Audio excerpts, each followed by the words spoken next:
એક બાજુ આજે યુવાનો સારી નોકરી અને પૈસા કમાવવા માટે વતન મૂકીને વિદેશની વાટ પકડી રહ્યા છે. ગામડાની શેરીઓમાં બાળકોના કિલ્લોલને બદલે સુનકારના સુસવાટા સંભળાતા હોય છે.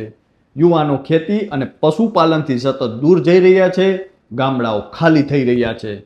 ત્યારે આવા સમયે કોઈ યુવાન કે જે અમેરિકામાં સારી એવી નોકરી કરતો હોય, લાખોમાં પગાર હોય અને સુરક્ષિત ભવિષ્ય હોય, આ બધું જ છોડીને તે પોતાના વતનમાં કમાવા માટે આવી જાય તો, અને એટલું જ નહીં, વતનમાં આવીને તે પશુપાલનની શરૂઆત કરે તો, અને આ પશુપાલનના વ્યવસાયથી તે આજે કરોડોની કમાણી કરતો હોય તો તમે કહેશો શું વાત કરો છો?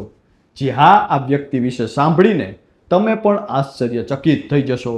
નમસ્કાર, આપની સાથે હું છું કૃપાલસિંહ જાડેજા, અને લાખોની આઈટી નોકરી છોડીને દેશી ગાયોમાંથી સફળ બિઝનેસ ઊભો કરનાર આસિમ રાવત વિશે વિગતે વાત કરીએ. વાત ગુજરાતી પર.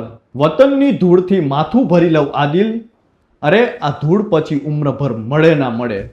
આમ તો આજકાલ તમે કોઈ ગામડામાં જઈને જુઓ તો તમને ત્યાં દેખાશે અનેક કાટ ખાઈ રહેલા તાળા મારેલી બંધ ખડકીઓ, સુમસામ સડકો, વેરાન પાદરો, ઉજ્જડ સીમાડાઓ અને ભૂતકાળની જાહો જલાલીના જોરે જીવન જીવતા વડીલોના ખાલીપાનું દ્રશ્ય.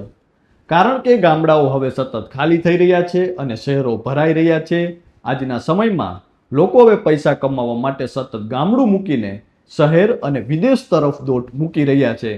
ત્યારે આવા સમયે કોઈ યુવાન કે જેની પાસે વિદેશમાં ખૂબ સારી નોકરી હોય, દર મહિને સારો એવો પગાર હોય, સુરક્ષિત ભવિષ્ય અને જાહો જલાલી હોય, ત્યારે આ બધું જ મૂકીને યુવાન વતન જવાનો નિર્ણય કરે તો?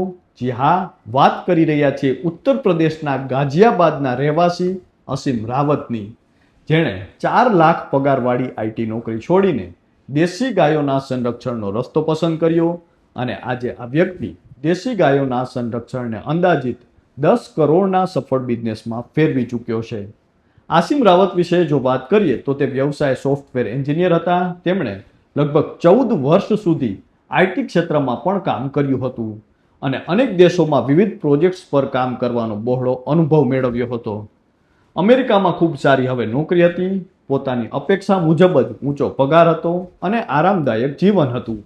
તેમ છતાં તેમના મનમાં એક પ્રશ્ન હંમેશા સતાવતો હતો કે દેશી ગાયોની સંખ્યા કેમ સતત ઘટી રહી છે અને ગૌશાળાઓ દાનના સહારે જ કેમ ચાલી રહી છે.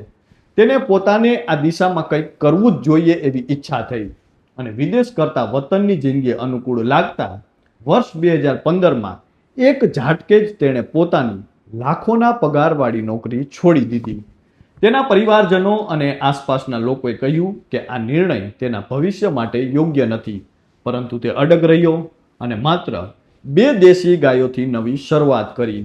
મહત્વનું છે કે પહેલેથી જ તેનો હેતુ માત્ર ગાયો પાળવાનો નહોતો, પરંતુ એવું મોડેલ બનાવવાનો હતો જેમાં ગાયોનું સંરક્ષણ પણ થાય અને સાથે આવક પણ ઊભી થાય. આ વિચાર સાથે જ તેમણે હેથા નામની સંસ્થાની સ્થાપના કરી. આ નામ આસિમ રાવતના દાદાના નામ પરથી રાખવામાં આવ્યું છે. આજે તેમના ડેરી ફાર્મમાં ગીર, સાહીવાલ અને નંદી જેવા 400થી વધુ ગાયો છે, જેનું દૂધ દિલ્હી, ગુડગાંવ અને ગાઝિયાબાદમાં પ્રખ્યાત થઈ ચૂક્યું છે. તેમની હાઈટેક ડેરી ફાર્મિંગથી લગભગ 80 જેટલા લોકોને તો રોજગારી મળી રહે છે અને આસિમ રાવત પોતે પણ એટલું દૂધ વેચીને કરોડોનું ટર્નઓવર કરી રહ્યા છે. મહત્વનું છે કે તેમના ફાર્મમાં ગાય વૃદ્ધ થઈ જાય અથવા દૂધ આપવાનું બંધ કરી દે તો પણ તેને વેચવામાં નથી આવતી. તેના કુદરતી મૃત્યુ સુધી તેની સંભાળ રાખવામાં આવે છે.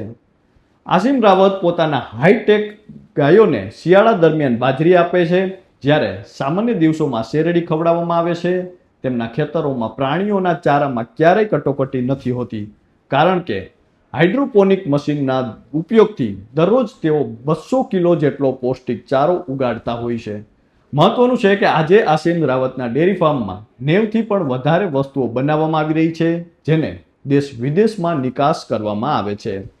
ત્યારે હાલ તો જ્યારે લોકો વતનથી દૂર, ખેતીથી દૂર, પશુપાલનથી દૂર કમાવા માટે જઈ રહ્યા છે, ત્યારે આસિમ રાવતના વતનમાં રહીને પશુપાલન અને ખેતીને બિઝનેસ બનાવીને કરોડોની કમાણી કરી રહ્યા છે. ત્યારે આપ સૌ કોઈ આ અંગે શું માનો છો તે કોમેન્ટ કરીને અમને જરૂરથી જણાવજો. તો હાલ બસ આટલું જ. ફરી મળતા રહીશું વાત ગુજરાતી પર.